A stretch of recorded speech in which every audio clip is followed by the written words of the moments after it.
They brought Jesus a man who was blind and could not speak.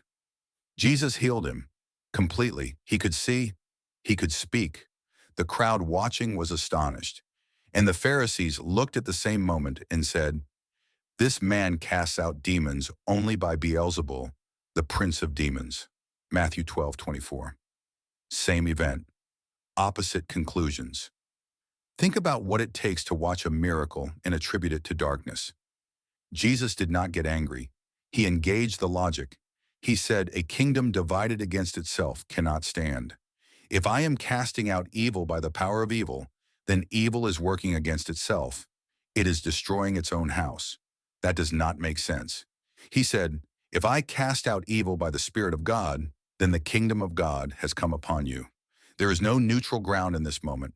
The question is not just whether you believe in God in some general sense. It is whether you are orienting your life toward what he is doing. Then the religious leaders said, "Show us a miraculous sign." They had just watched a man receive his sight in his voice. They wanted something more. Jesus said, "A wicked and adulterous generation asks for a sign. No sign will be given except the sign of the prophet Jonah. For as Jonah was 3 days and 3 nights in the belly of a huge fish, so the Son of Man will be 3 days and 3 nights in the heart of the earth." Matthew 12:39-40. This is the moment in Matthew where Jesus is pointing forward to his own death and resurrection. He is saying, the evidence that I am who I say I am is not going to be one more miracle in a synagogue. It is going to be 3 days underground and then standing in front of you alive. The resurrection is the only sign he offered, and it was enough. But here is what strikes me most about this chapter. At the very end, someone tells Jesus that his mother and brothers are outside looking for him, and he looks at the people sitting in the circle around him and says, "Who is my mother and who are my brothers?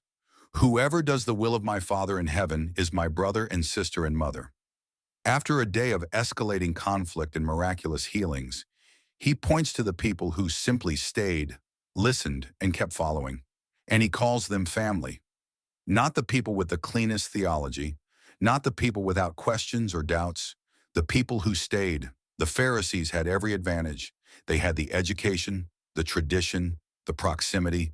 They watched miracle after miracle. And they came to the wrong conclusion every time because their hearts were already closed. You do not have to have everything figured out. You just have to stay in the room. Are you staying?